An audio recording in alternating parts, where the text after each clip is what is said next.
models company like OpenAI and Anthropic that are worth a couple of trillions. It's crazy because if you think about it, 5 years back, none of those companies existed as a company, as a corporation. They were both like labs.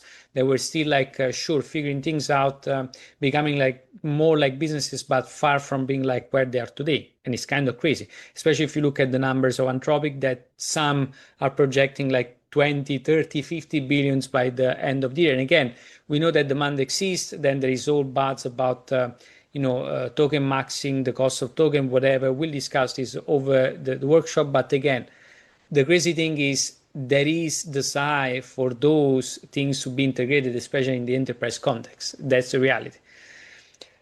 And then I'll explain why the map has 9 layers. I'll explain why, for instance, a connector still today for the landscape is NVIDIA. There is no escape from that, but also how things are evolving in a parallel directions on other front, and really a synthesis of what's next, right? So my thesis is, we are now at the point where CapEx for 2026 is maybe projected along, the line of 700, 800 billion.